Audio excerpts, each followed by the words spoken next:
Bueno, muchas gracias por recibirnos en este workshop. Con el Andy estábamos muy entusiasmados ayer, después del primer día. La verdad que quería empezar revelando cuáles son nuestros sesgos, para que medio que ya lo anticipamos ayer, pero es para explicar más o menos de dónde venimos. Eh, y para quienes crecimos quizás fascinados por el comandante Data, Viaje a las Estrellas, bueno, Capitán Data en esta viñeta, eh, quizás nos ha sido muy difícil reconciliar cómo fue que desde o a partir de esta utopía que parecía el mundo de Viaje a las Estrellas, con un robot, con un cerebro de positrones capaz de realizar maravillas, en realidad, por motivos que no nos vamos a meter muy profundamente hoy, pero que son muy relevantes para algunos de los temas que estamos discutiendo acá, terminamos con una versión un poco menos optimista de qué es lo que está pasando con los algoritmos y las inteligencias artificiales. Una visión casi distópica, en el sentido de que han sido tan invasivos en nuestra vida cotidiana, que prácticamente están en todas partes y no siempre sabemos cuáles son sus efectos, no siempre sabemos cuáles son sus funciones, y entonces medio que se mezcla este mundo de lo virtual y lo no virtual de una manera muy complicada. En ese sentido, nuestra perspectiva además es un poco más pesimista. Los algoritmos están, y creo que vinieron para quedarse. Entonces, medio siguiendo el tema de algunos de los temas que charlamos ayer, la idea es no solo ver cómo... Me quedé pensando en algo que me enteré justamente entre ayer y hoy. No sé si vieron Obi-Wan Kenobi, yo no vi, pero el personaje de Darth Vader, la voz está hecha mediante un algoritmo de inteligencia artificial. Es la voz de James Earl Jones procesada y reutilizada por un algoritmo. Digo, hasta en ese nivel los algoritmos han invadido nuestra vida. Entonces, ahí va. ¿Se sigue viendo bien la presentación ahí? Porque se minimiza. ¿Se ve el Sí, sí, escritorio muy ahí? bien. No, se ve bien. Está bien, No, ¿no? ahí se está viendo no en pantalla completa, sino, pero se ve la presentación bien. Bueno, no entiendo muy bien qué está pasando. Problemas técnicos. En fin. Como decíamos, los algoritmos ya han venido para quedarse. Probablemente es algo complejo de trabajar porque son, digamos, pensando en el libro de Nick Cernick, de Capitalismo de Plataformas, hay muchos intereses que están alineados para que esta algoritmización de muchos asuntos sea tan invasiva. Son muy buenos para hacer muchas cosas, son muy buenos para clasificar datos o paquetes, son muy buenos para trazar correlaciones y encontrar conexiones en bases de datos, son muy buenos para procesar datos. Y acá me quedé pensando en lo que decía Carolina recién al final de su exposición, ¿no? ¿Queremos que procesen todos los datos? ¿Queremos que haya procesamiento algorítmico de datos? ¿O es necesario? También sabemos que los algoritmos no son muy buenos para hacer otras cosas. Quizás no querramos algoritmos en lugar de tomar decisiones importantes, y retomando algunas de las cosas que también salieron ayer, en asuntos que involucren datos sensibles o asuntos, digamos, humanos por excelencia, porque conocemos montones de historias que son terribles. Este libro de Cathy O'Neil está lleno de historias bastante terroríficas. No hace falta que recordemos lo que contaba Matías ayer del el rol de los algoritmos y Meta en el genocidio en Myanmar. Entonces, claramente, ya lo sabemos, hay un problema muy claro acá. En la charla vamos a tratar de, en primer lugar, pensar o tomar esta idea que salió también ayer bastante de los sesgos no como una falla, sino casi como una característica de nuestra cognición. Ya vamos a profundizar sobre esto. En segundo lugar, hay muchas propuestas que apuntan a pensar que muchas de estas dificultades o de los problemas que traen la cuestión de los algoritmos en distintos ámbitos, se solucionaría con la transparencia. Si pudiéramos abrir los algoritmos, entonces podríamos ver cómo funcionan y podríamos solucionar o arreglar algunos de estos efectos perniciosos. Vamos a argumentar que no es así y que es difícil de que sea así por múltiples razones. Y por último, a ver, esto me lo voy a acercar yo, tomé la idea de racionalidad algorítmica, ¿no?, de un autor que se llama Ian Lowry, no lo quiero implicar el Andy en ninguna apropiación conceptual, pensando en cómo es posible que podamos incorporar, digo, si tomamos esto de que los algoritmos han venido para quedarse y que posiblemente no podamos erradicarlos de todos los ámbitos, quizás no sean imposibles de erradicar, como decía ayer Juan Corbalán, ¿de qué manera nos podemos incorporar como quizás una parte más necesaria de de la forma en la que llevamos adelante las cosas? En torno a los sesgos, entonces, no hay ninguna novedad de que somos una sociedad cargada de perjuicios, y claramente hay problemas cuando estos prejuicios se convierten en sesgos que limitan o de alguna manera condicionan la forma en la que se toman, en la que se procesan informaciones y se toman decisiones.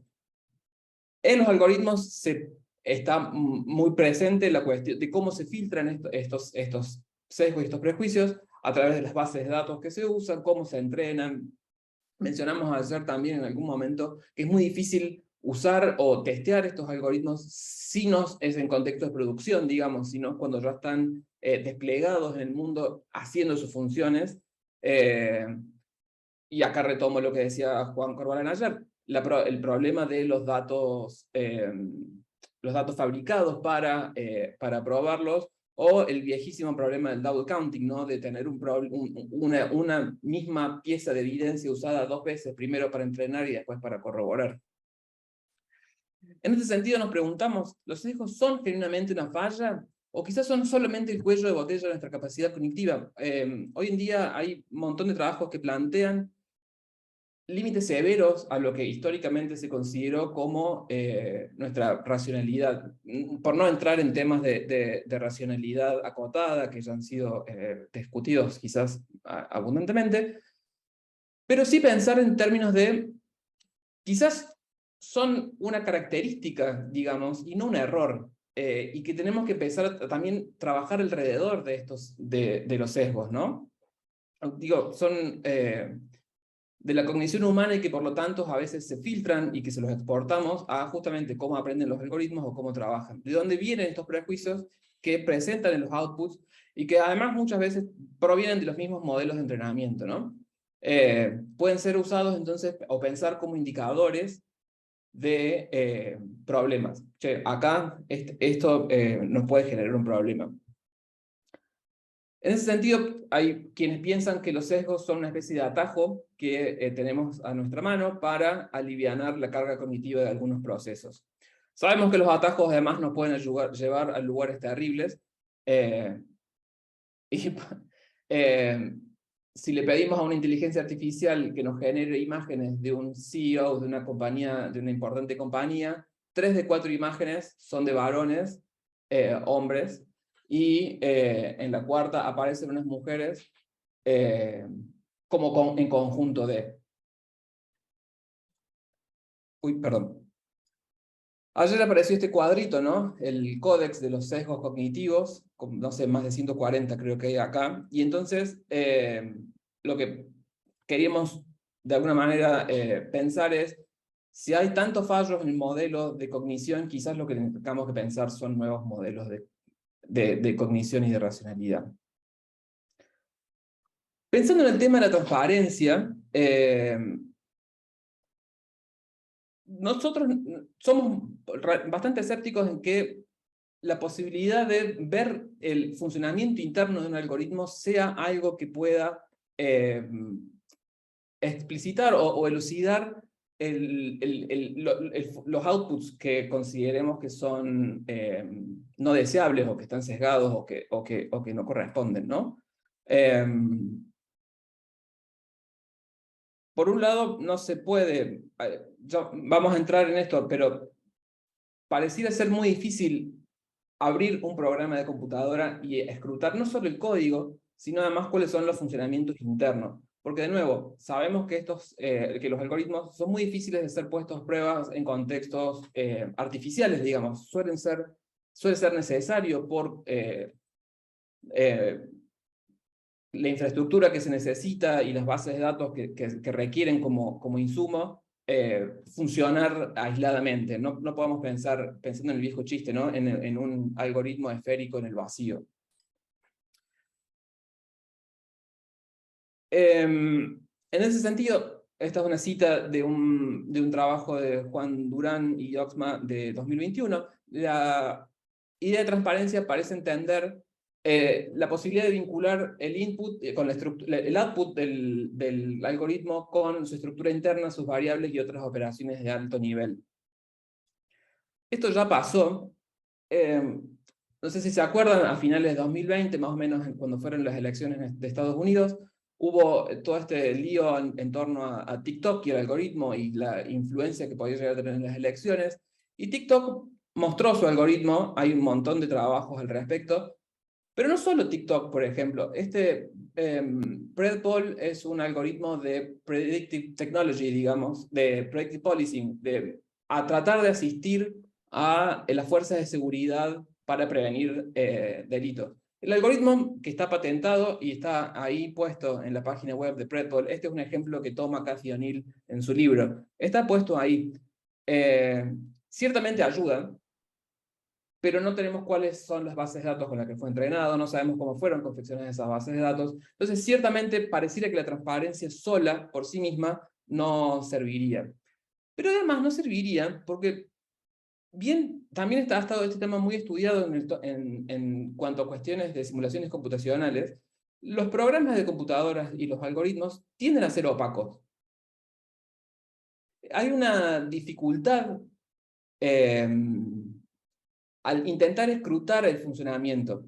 Acá tomamos el trabajo de Paul Humphrey de 2004, que dice, en muchas simulaciones computacionales la relación dinámica entre estados iniciales y finales del núcleo de la simulación es opaca, en términos epistémicos, un error de tipeo, porque la mayoría de los pasos no están abiertos a la inspección y la verificación. Tampoco podríamos frenar una simulación o un algoritmo mientras está procesando sus inputs para ver en qué estado está, o cuál es el output que está a punto de decir. No podemos decir en qué paso fue el que se equivocó.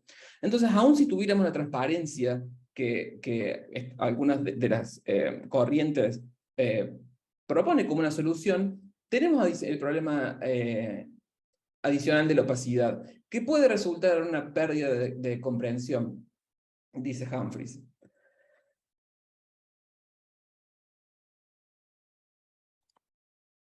Y es por eso que nosotros rescatamos un poco la idea de la racionalidad algorítmica o razonar con algoritmos, trabajar con los algoritmos. En el trabajo escrito no lo mencionamos acá, pero quizás ese otro prejuicio también salió con la foto del libro de Nick Cernik. De alguna manera, las ideas de esta corriente aceleracionista, digamos, más allá de lo utópicas que puedan resultar en algunos momentos, me parece que ofrecen cierto cobijo para pensar, bueno, podemos aprovechar esto que ya tenemos acá para trabajar en pos de quizás, no sé, mejorar las condiciones o en vez de seguir empeorándolas. Este es un problema muy complicado porque, de nuevo, volviendo al libro de Sirnek, los intereses que hay por detrás de esto, no lo digo en tanto intereses, no digo que sean de por sí mal, en el sentido de destinados a hacer el mal. No creo que haya una mesa de hombres poderosos sentados pensando de qué manera pueden hacer el mal a través de esto, pero ciertamente hay un montón de incentivos que complican la posibilidad de trabajar. en una manera más positiva. Y esto es un poco lo que conversábamos ayer con Juan Corbalán, de distinguir el juego del metajuego, ¿no? En el nivel que queremos cambiar las cosas del metajuego no lo podemos acceder directamente, y entonces se cambia a través del juego. Y una de las formas, perdón, tenía una cita de Laura acá, pensar la idea de racionalidad algorítmica como algo que es irreducible a un conjunto o prácticas de retrasos tomados de la ciencia de la computación, de la matemática o de la estadística. Hay como un complejo ahí de disciplinas, de prácticas, de infraestructuras que están en juego y que tienen que ser incorporadas para poder analizar estas cuestiones. La misma, en el boletín de Asociación de Ingeniería de Estados Unidos, en 2016 publicaron este articulito diciendo, usted fíjese si su proyecto de Big Data es una arma de destrucción matemática o math destruction. Data Género, a quien estuve analizando bastante después de su exposición de ayer, o el trabajo de Laura Alonso, Lucía Benotti, Lucía González, Beatriz Busaniche, que posiblemente sea lo que vamos a ver más adelante en su exposición, van en esa dirección. ¿De qué manera podemos desarrollar herramientas para descubrir estos efectos perniciosos de la implementación de los algoritmos y tenerlos como una herramienta para tratar de modificar esa capa que pareciera tan complicada de atacar? Porque efectivamente queremos los algoritmos que nos predigan cuándo va a haber una...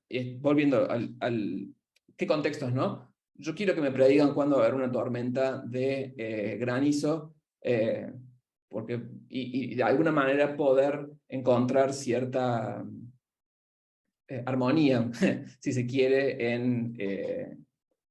en su implementación y en los contextos. Entender cuáles son las fortalezas y cuáles son las debilidades, en qué lugares y qué no. Andy, vos tenías un postscriptum. Sí, yo quería solamente sumar un par de gotitas de arena. Creo que acabo de mezclar dos metáforas, pero así nacen las metáforas. Que tiene que ver con jugar un poco con esta idea de racionalidad algorítmica, a la cual también suscribo, y es, pero de todas formas es comentar algo sobre un problema que hay a la hora de pensar clásicamente los algoritmos en términos de la seguridad del output que suele producir el algoritmo en el cual uno confía, y traer a colación parte de lo que se ha estudiado durante mucho tiempo en filosofía de la ciencia de la computación y también en la filosofía de las prácticas ingenieriles asociadas a la computación, que tienen que ver con la imposibilidad de determinar a priori cómo se va a comportar un algoritmo, incluso dentro de un mundo ideal de la matemática de la computación, ¿no? Y cuando uno pasa a intentar pretender cómo se estudia esto en el mundo, uno se empieza se empieza a sumarle capas a este problema.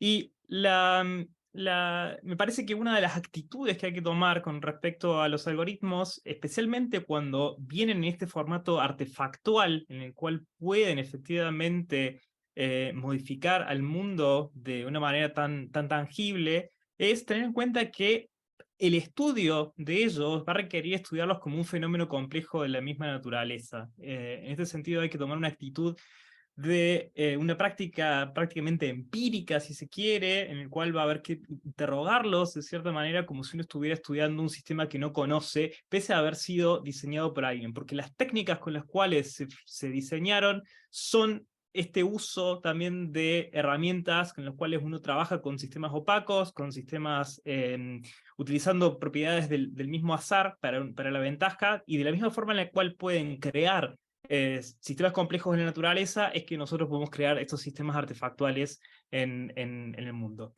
Solamente para mostrar dos posibilidades de ver qué clase de prácticas se están generando alrededor de esto.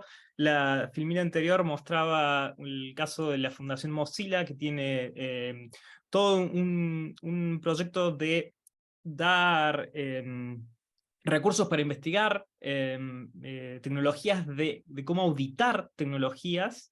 Y esto que salió, la siguiente diapositiva, lo que es un programa que surgió de un par de activistas y de gente que está trabajando en compañías activamente que desarrollan sistemas de inteligencia artificial, sugiriendo que había que hacer algo muy similar a las prácticas de ciberseguridad en las cuales se ofrecen campañas de recompensa cuando uno encuentra, por ejemplo, alguna falla de seguridad en un software. Bueno, hacer lo mismo con las herramientas de inteligencia artificial para, por ejemplo, hacer escrutinio de qué clase de sesgos puede haber y cómo diseñar herramientas. En este caso lo que hacen es generar un dataset artificial que dan a los interesados a participar en esta competencia, después ofrecen premios a los que efectivamente encuentren algún problema de sesgo. Entonces está pensada incluso el dataset en términos del tipo de herramientas que habría que generar para estudiar después estos sistemas.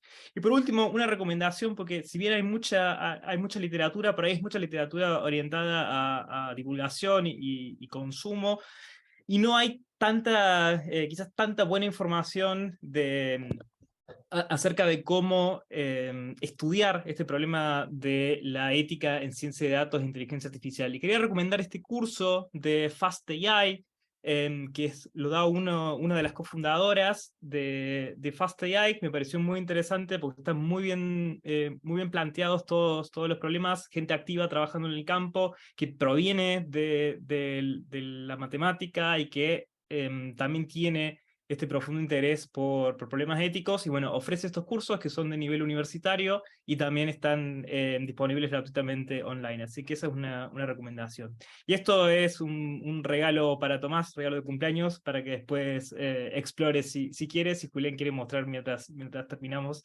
algunas de estas. Esto de poder hacer un stack de tecnologías y hacer que dos tecnologías de inteligencia artificial jueguen entre ellas muy rápidamente, permite hacer estas cosas como, por ejemplo, generar una historia con imágenes muy rápidamente. Y si ven cualquiera de estas dos, es una historia de Tomás yendo a una conferencia de sesgo en inteligencia artificial en Buenos Aires, y esto fue... Están mis Así que, bueno, abogados hablando con muchas ustedes. gracias. Muchas gracias a ustedes, Andrés, Julián. Gracias. Muchas gracias. Y damos lugar entonces a preguntas, comentarios. Fracasé al compartir las pantallas, pero ahí lo estoy intentando.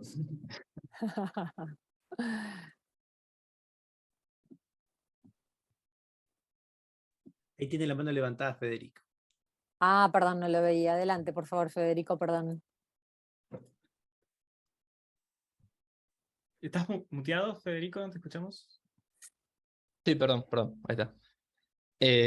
Muchas gracias, chicos, por la presentación. Me gustó bastante. Y yo quería consultarles algo que surgió mucho ayer, que vuelve a aparecer acá, que personalmente a mí es un tema que me preocupa, lo dije en mi propia charla, que es el tema de la transparencia y cómo puede ayudar esto a mitigar todo el tema de los sesgos. Yo acá tengo dos cuestiones, que casi fue lo que hablamos ayer, pero quiero saber más o menos cuál es su opinión.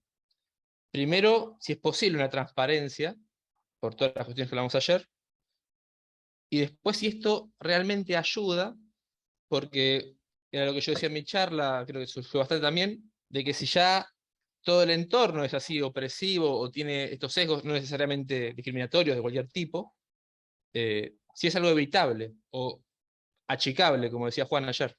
¿Qué opinan ustedes o cuál es su visión? Bueno, somos pesimistas, digamos. No creemos que la transparencia sola, por sí sola, pueda llegar a funcionar como... A ver, todo esto obviamente depende de cuál sea el contexto y de cuál sea el caso, y esta es otra dificultad que tiene este tema, ¿no?